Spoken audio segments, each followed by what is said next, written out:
Machiavelli didn't need whips. He didn't need blades. He didn't need dark dungeons or racks or blood. He had something better, the human mind, because he understood something that even the most brutal rulers never fully grasped. People will give you their secrets, not when they're in pain, but when they believe they're safe. And that illusion of safety, that's what Machiavelli weaponized. He knew that if you push someone hard enough, they'll lie.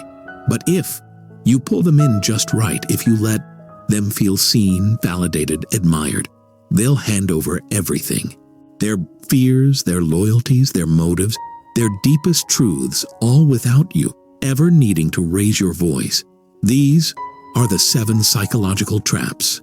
Machiavelli used to extract truth without a trace.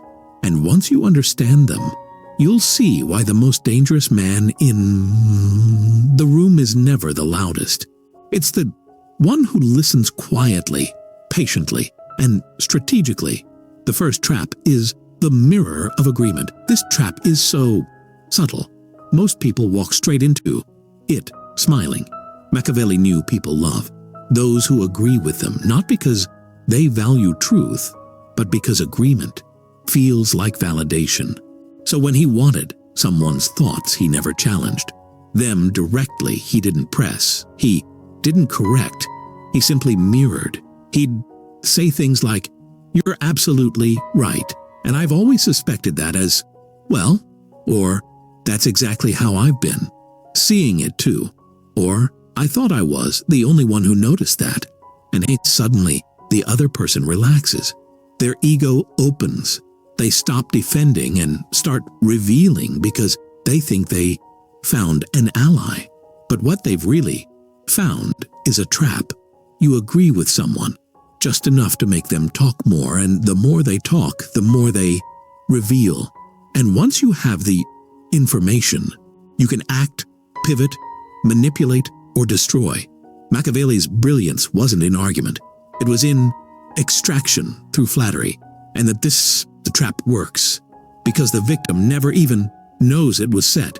The second trap is the silence that squeezes. Interrogators fill the room with questions. Machiavelli, however, filled it with silence. He knew that when most people say something revealing, they instantly backpedal. They walk it back, reframe it, justify it, unless you say nothing. The silence makes them anxious. They start wondering, did I go too far? So they keep talking, and in trying to fix their first slip-up, they make 5 more. Silence creates pressure, but not the kind that makes people shut down. It's the kind that makes people spiral, because they don't know what you're thinking.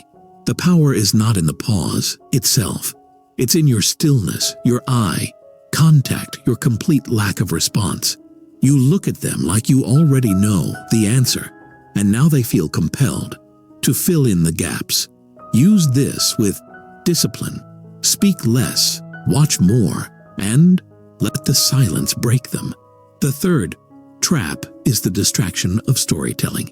If you want someone to reveal their real values, don't ask them to explain their principles. Don't ask what they believe in. Ask them what they've been through. Machiavelli would often open up with small stories, low stakes, seemingly personal, often self-deprecating. "There was a time I trusted the wrong man," or "I remember when I was in a situation just like that," or "I've made that mistake before, and it cost me." It disarmed people. It made them feel like this was a moment of equal sharing. And once they believed that, they began to share too.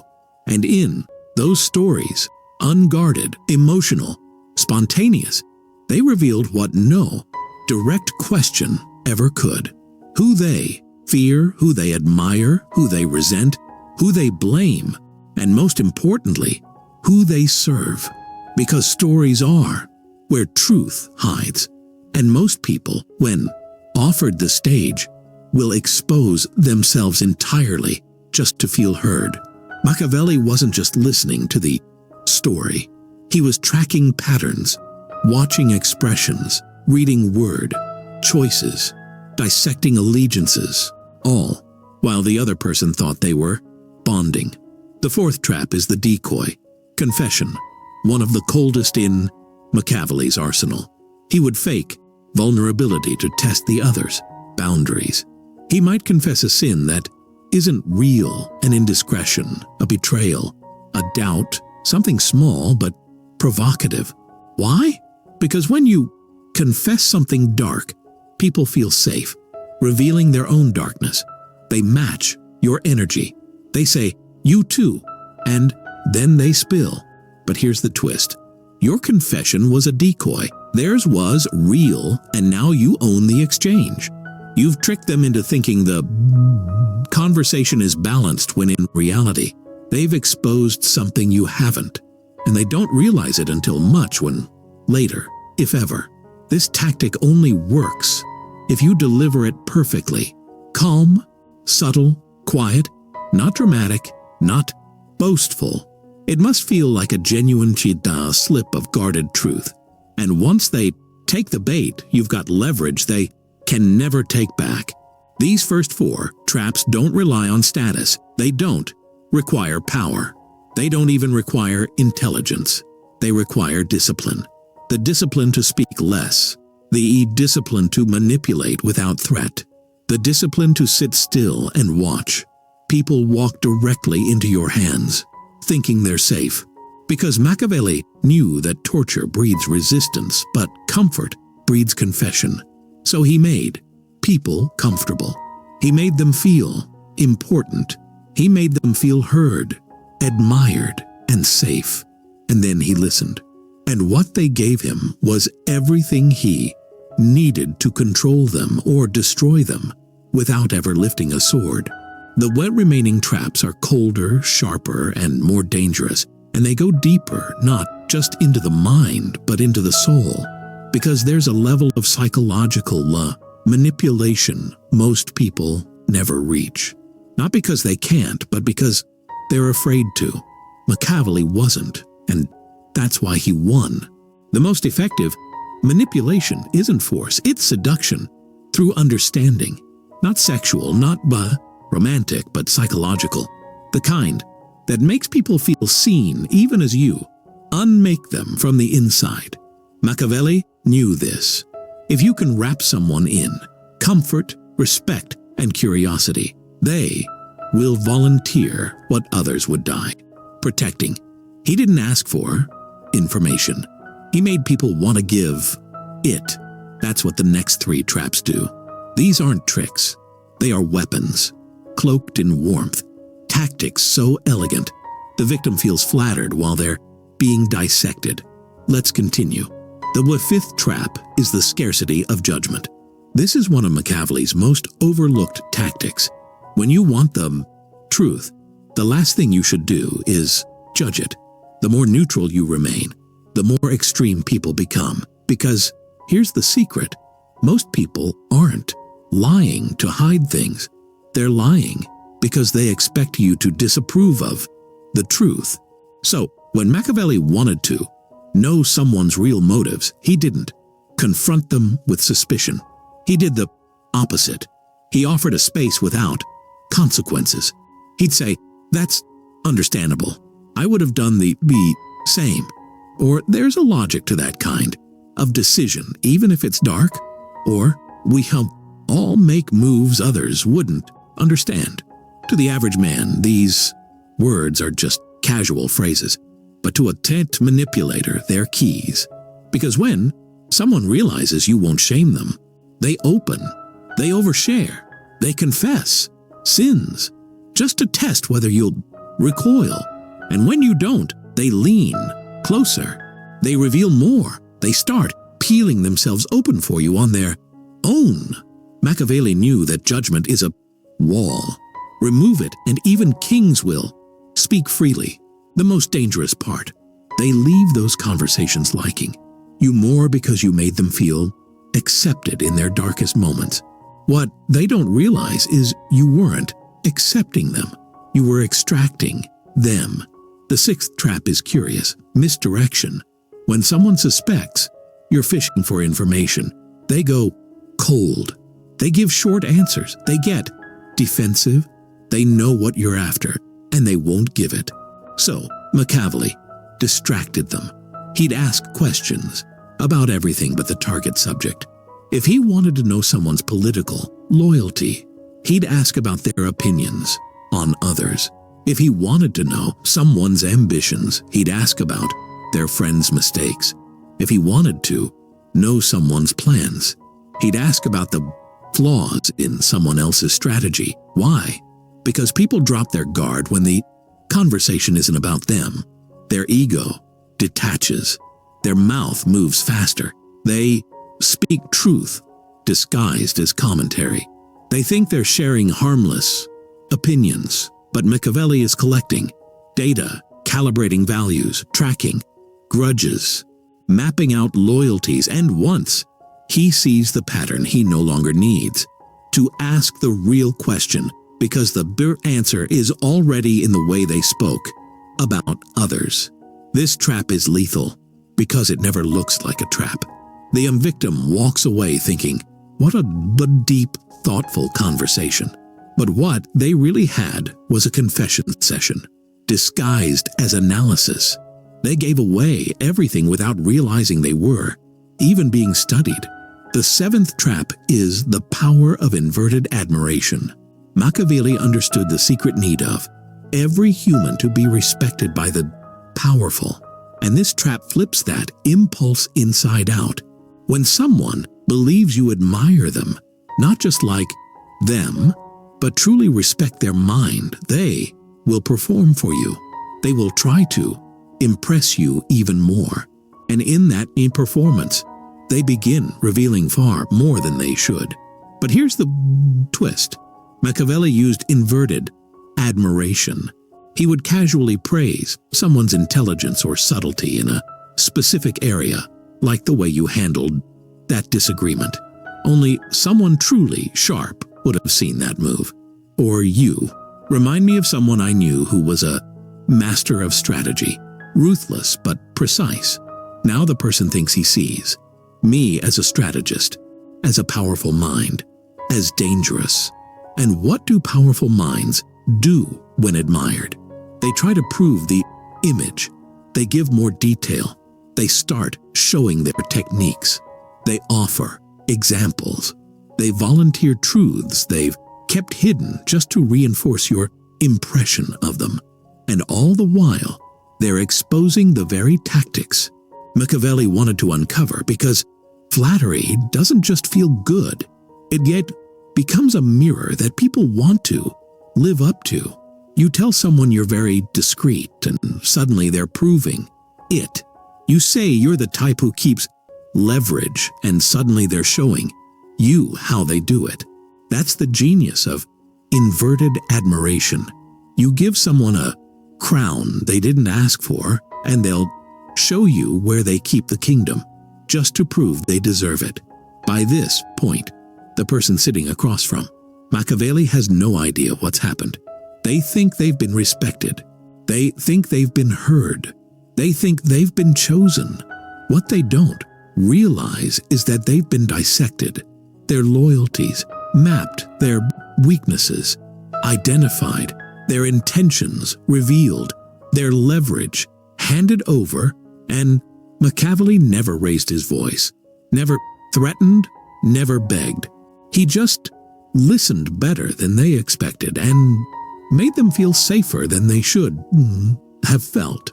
That's the most terrifying part. When people are tortured, they know they've been broken. But when they're manipulated like this, they leave the room thinking it was their idea to share it all. They think they still have control, but the truth, they lost it the moment they felt understood. And that's when Machiavelli smiled. Because the most dangerous secrets are the ones you give willingly to someone who never asked directly but always knew exactly what you needed to feel. And once you reveal those truths, there's no unraveling it. You've armed the quietest person in the room, and you'll never even realize it. By the time a person realizes what they've said, it's already too late. Because Machiavelli didn't just collect secrets, he converted them into leverage, into predictions, into weapons. You thought you were venting. You thought you were bonding. You thought you were admired. But you were being mapped piece by piece until your entire operating system was exposed. And now, even in silence, you could be controlled. That's the brilliance of Machiavelli's methods. He didn't extract secrets to possess them. He extracted them to build a blueprint of the soul, so that when the time came, he could bend your behavior without touching you. Let's break down how he used these secrets, how the traps weren't just for revelation but for control, and more importantly, how he ensured you'd never realize you were being played. Once Machiavelli knew what someone feared, loved, hated, or secretly desired, he wouldn't react. He'd log it, because in Machiavellian strategy, reacting is for amateurs. Waiting is for rulers.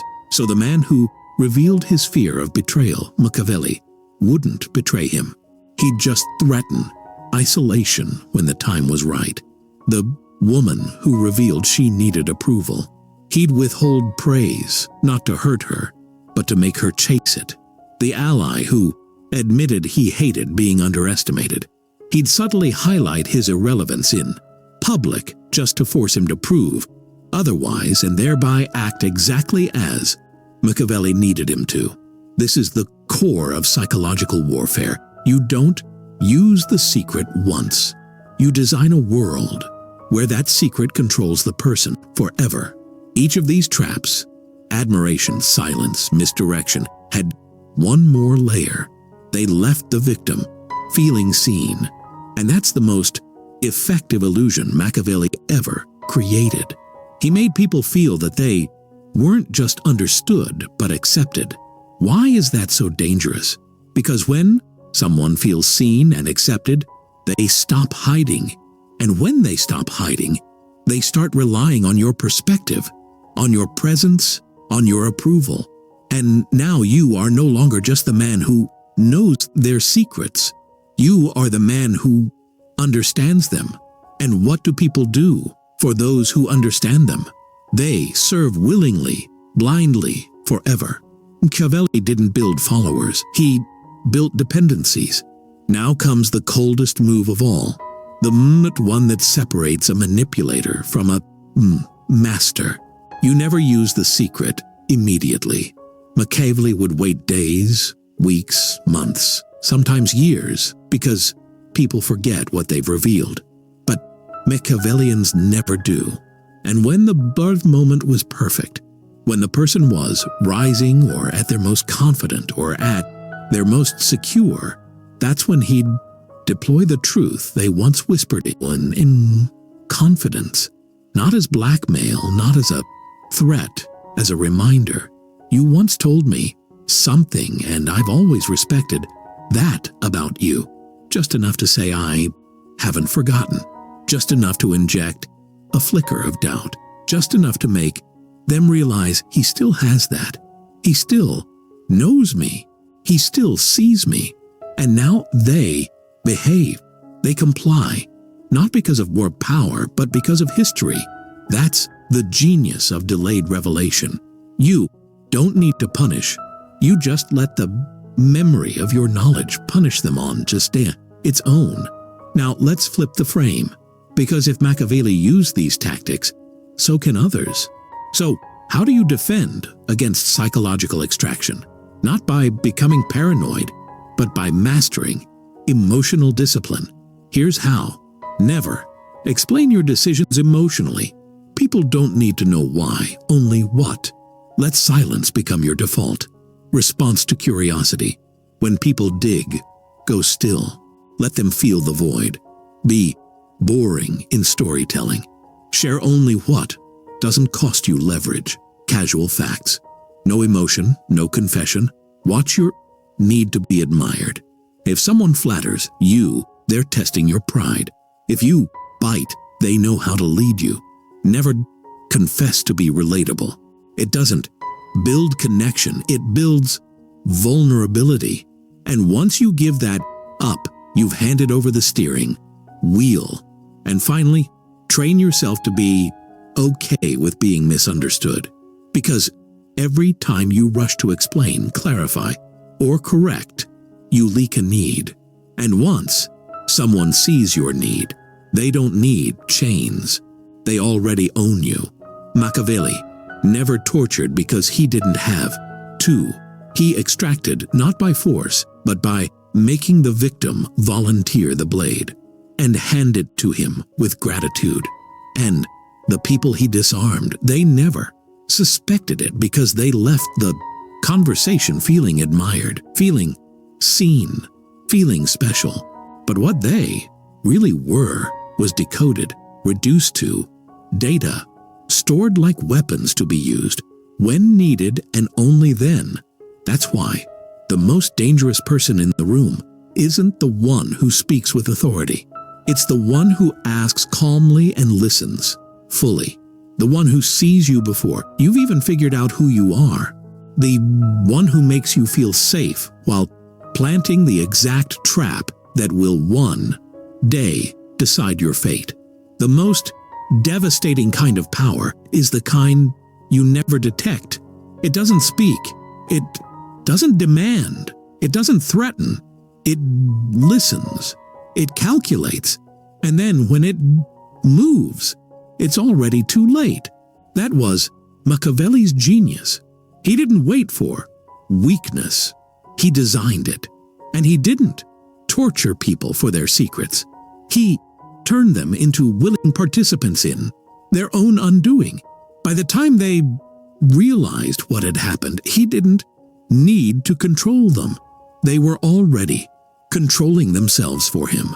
And now we arrive at the final and most chilling element of all. How Machiavelli used these secrets not only to extract and control, but to rewrite reality itself. After someone confesses something to you, a strange thing happens in their mind. They assume you now understand them. They imagine a bond, a closeness, a shared truth. They begin to believe that you're like them, or at the very least, that you get them. Machiavelli knew this. Illusion was golden because the moment someone believes you understand them, they will begin to seek your opinion. They'll test your approval. They'll reference your past reactions.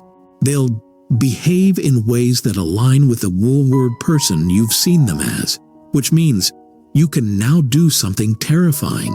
You can slowly reshape who they think they are. They told you they're ruthless. Subtly reinforce it. Of course you made them that decision. You've always been 2 steps ahead.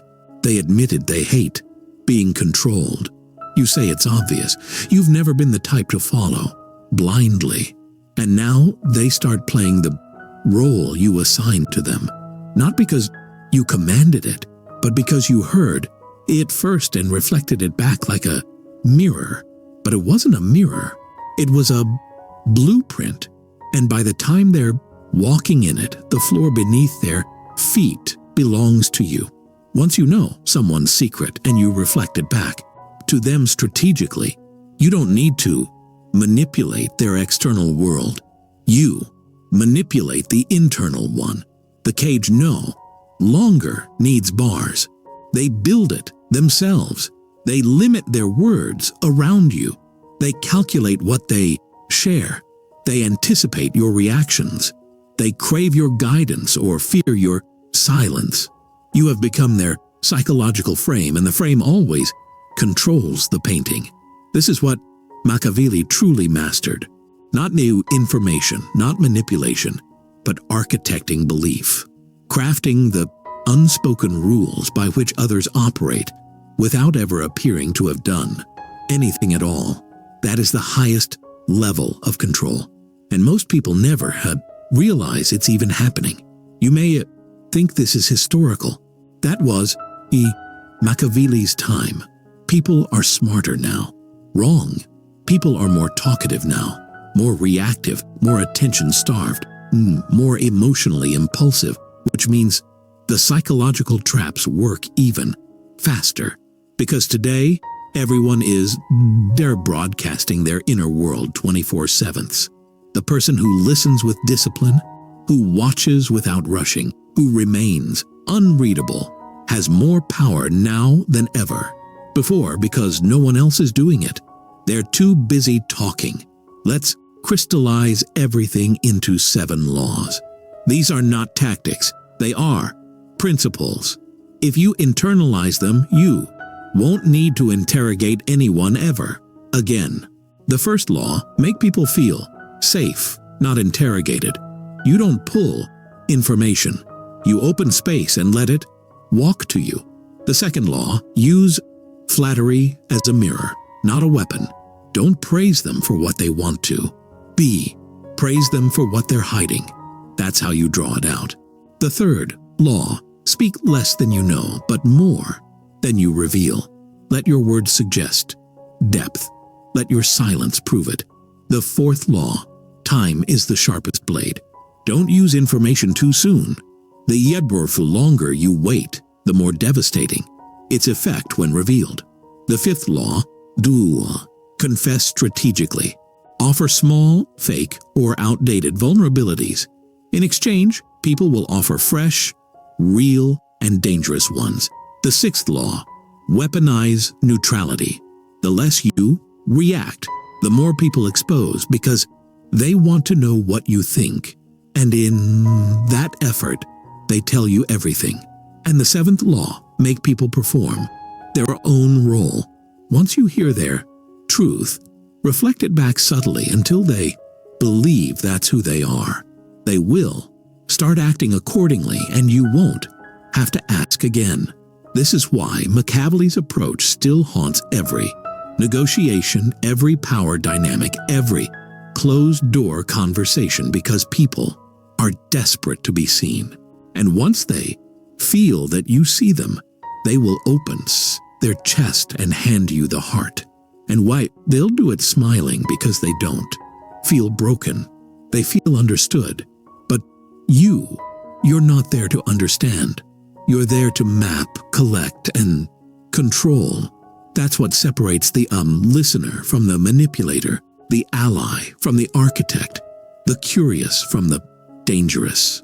So remember this: the most powerful secrets are never screamed. They're whispered, volunteered, laced with a smile, and handed over by someone who thought they were just being real. But the man who listened, he wasn't being real. He was being strategic. And by the time the truth was spoken, he'd already decided how to use it. Not now or today, not loudly, but quietly, precisely, perfectly, just as Machiavelli.